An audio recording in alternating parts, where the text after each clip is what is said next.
Hello, welcome to the self-learning platform by Dr. Sushma Singh. Today we start Unit 14, Communist Thought, M.N. Roy and E.M.S. Namboodiripad. Let us have introduction about the unit. Communist thought in India has its origin in the writings of Karl Marx, Friedrich Hegel, and their followers. The Bolshevik Revolution of October 1917 had a tremendous impact on the entire world. The social democratic parties, reflecting the thoughts of Marx and Engels, had already been established in the major countries in Europe. The Bolshevik Revolution in Russia created the erstwhile Soviet Union, and the Communist parties came to be established in various parts of the world, especially in Asia, Africa, and Latin American countries, for strengthening the ongoing liberation struggles and providing a boost to the spread of communist thought. The Indian Communist Party was established in 1924 and worked in close association with communist movement guided and inspired by the Communist International, also called the Comintern. M.N. Roy, with his characteristic Marxian views, influenced the world communist movement. Though he was disillusioned by communism in later life, the Indian communist leader and the theoretician E.M.S. Namboodiripad kept holding the red flag till the end of his life. Communist thought in India is an interesting account of the development of the Marxian thought and philosophy as it grew in the Indian conditions. Now let us discuss evolution of communist movement in India. The communist movement in India drew on the basic tenets of Marxism by accepting the Marxist analysis of dialectical materialism and the materialistic interpretation of history. As such, the socio-economic cultural evolution period has been interpreted by the Indian communists in terms of the sociology of class struggle.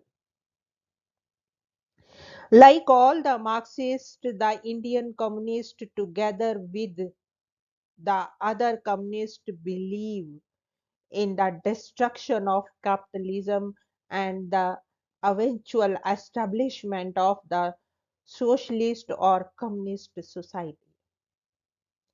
The Indian communists regard imperialism as the highest stage of capitalism, just the way Lenin did.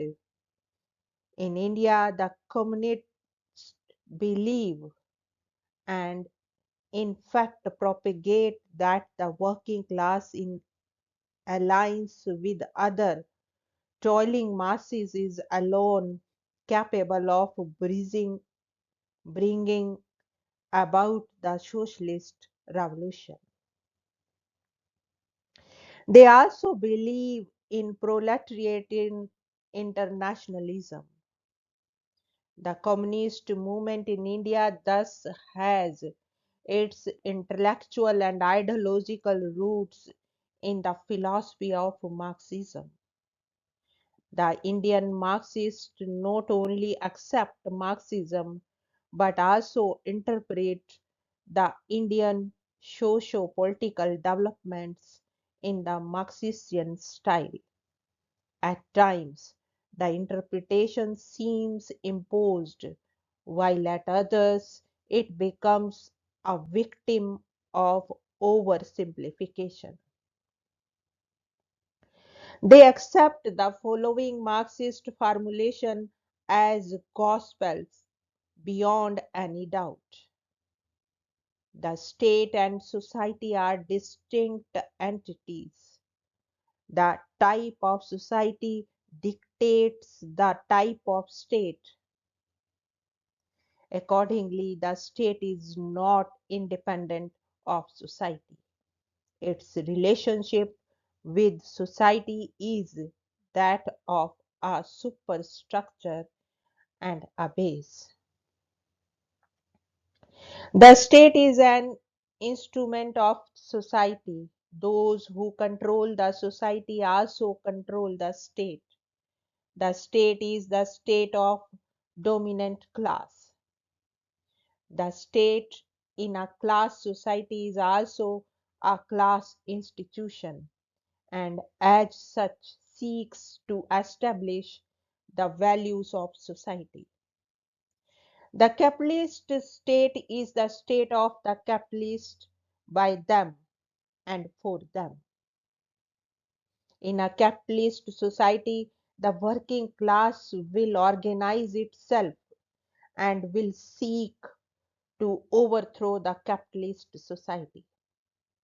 In a pre capitalist society, the workers, along with the capitalists, could overthrow the feudal society. With the abolition of the capitalist class society, there would usher the classless socialist society, which, with its political organ, the dictatorship of the proletariat, would establish socialism and power classless, stateless communist society. In a struggle for liberation, the socialist forces all over the world would support the colonial exploited people in their conflict against the capitalist imperialist society. At first, the struggle between the colonial people and the imperialist state, first and thereafter the struggle between the socialist states and the capitalist states would end in the victory of socialism. The Indian communist writers, scholars have made significant contributions at the level of theoretical construction. They have tried to apply the concepts and propositions of historical materialism to the studies of Indian history and philosophy. Their analysis of the Indian situation of past and present has been instructive, though with loopholes here and exaggerations there.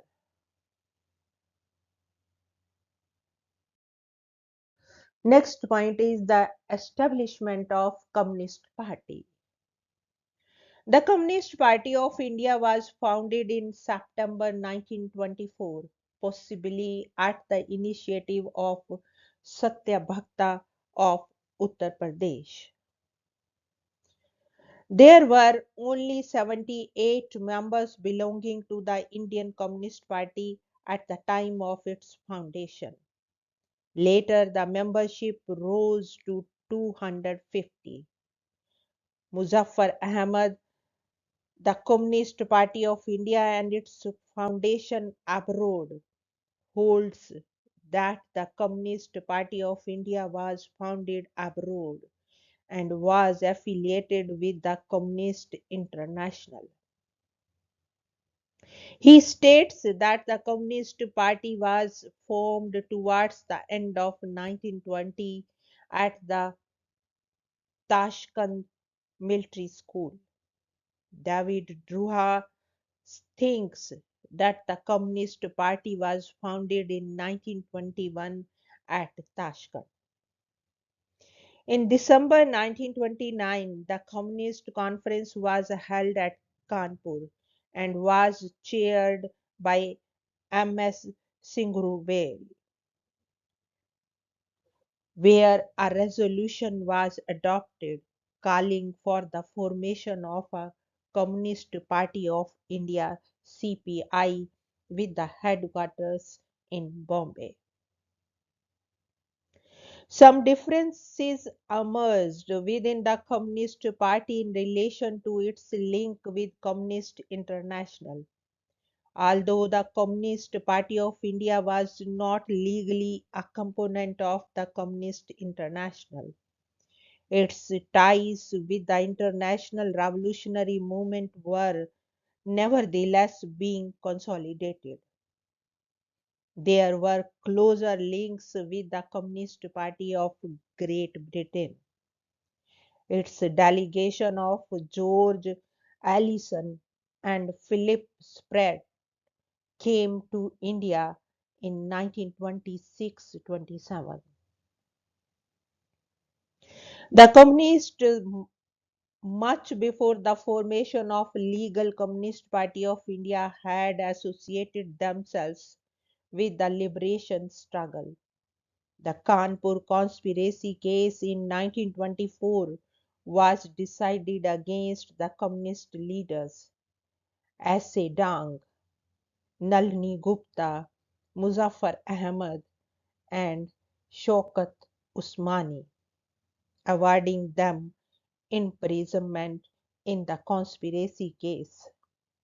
In 1929, more than 2 dozens of communist leaders, including S.A. Dang, S.V. Ghote, Jolkar, Nambalkar, Mirojkar, Shakut Usmani, Philip Spratt, Bradley, Muzaffar Ahmad were involved, and they were all sentenced to long terms of imprisonment.